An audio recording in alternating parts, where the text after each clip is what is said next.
So, picking up where I left off, I have a lot of thoughts, so I'm trying to organize them, but basically, the fact that she went, through the, there's a lot of, the chemical depth to Midnight's being the first stage, the nighttime Negredo stage of, which is, if you think about the literal meaning of alchemy, it's like you're burning up gems and random stuff, I guess, burning it and then leaving behind the purest, the purest thing of it that's left over once you dust off the ashes.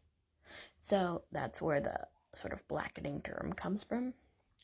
And then you wash it off, which is the albedo, and then there's, other heat and flame and all kinds of stuff, things that you do, and then it ends up being a ruby, like a ruby that produces gold, I guess. But the alchemical wedding is kind of like mixing. You need these two things, which are the you're trying to meld together two sort of opposites, so they could be gems, or they're metaphorically they're like often shown as people.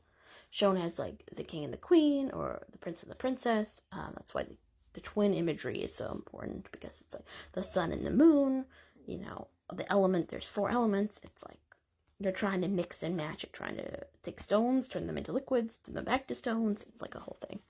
But the alchemical wedding is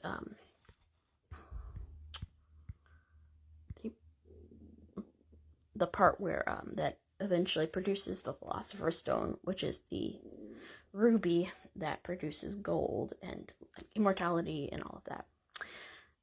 And I would argue that since she ghosts Jack in the Bejeweled music video, that she hadn't fully completed the process.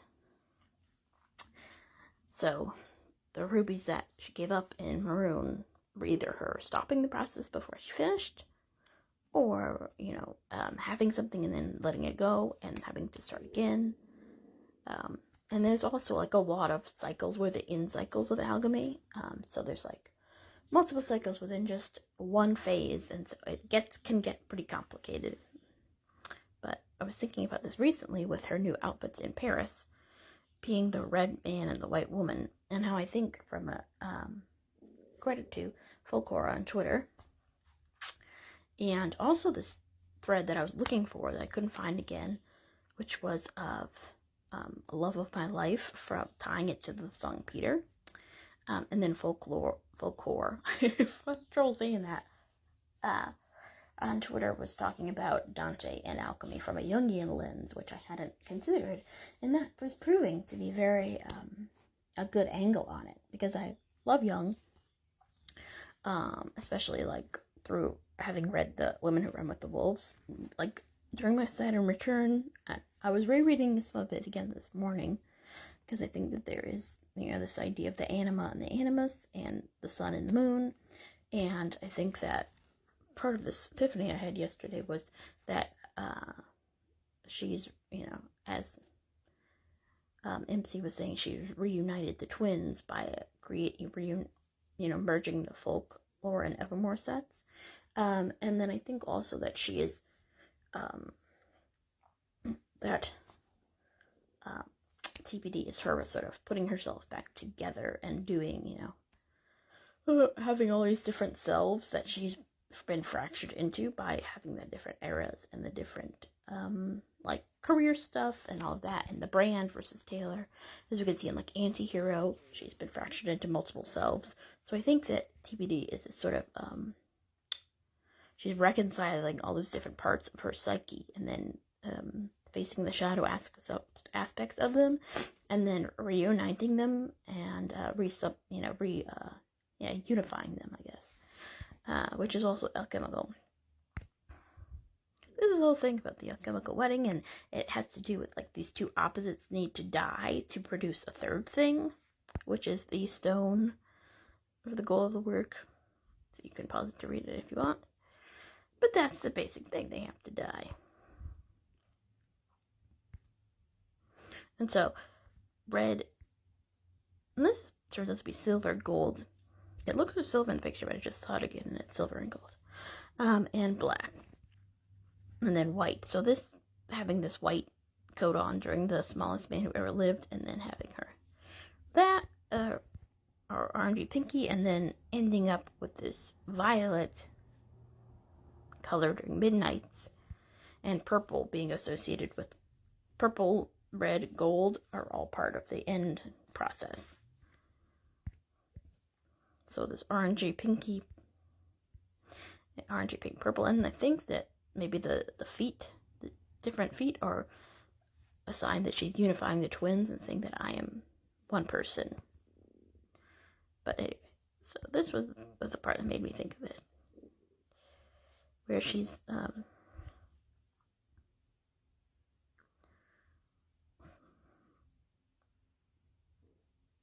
has these two twins, and one of them looks like a soul, the soul like re-entering her body.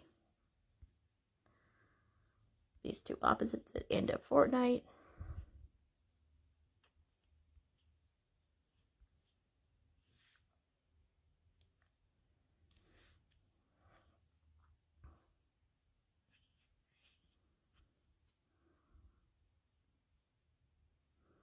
And then it flashes red.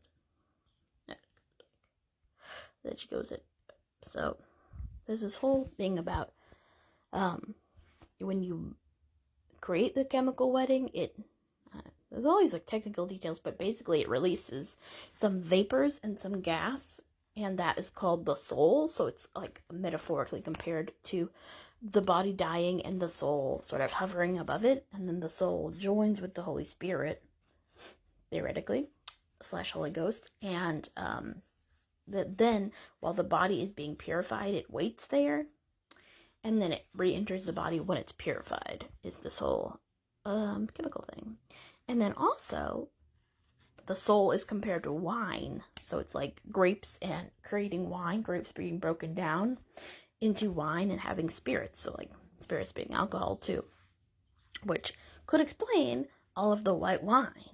Not only is it an albedo symbol, but it's a symbol of the chemical process that we've been seeing since the Eras Tour announcement that she debuted during an NFL game where she was shown picking up a glass of white wine. And then it's all through the alchemy lyrics, the white wine. And there's all stuff, like, this is just scratching the surface. There's all kinds of stuff. There's all kinds of, like, bird imagery, that, all kinds of stuff. Inversion. So she's inverting time, and she's inverting all this different, like the upside down room and Fortnite and all of that. Fortnite starting with Forget Him and going to the alchemy. So I think that the first half of Tortured Poets is sort of her reconciling herself with her animus, her shadow, and I was thinking about the animus as maybe Evil Taylor in the Antihero music video. So like reconciling with that shadow self who's very aggressive and like dominant and hyped up and critical. And then the alchemy is the her having completed the alchemical process of that, those pairing those opposites. And then Clarabelle is her referencing like that she reintegrated that and she was leaving the system, because at the end it says, you know, Taylor Swift, sort of implying that Taylor Swift is replaced. And then also at the end, it says the future is bright, dazzling, and dazzling is one of the words that they use like for the end of the albedo in the alchemy. So I'll do a part 2.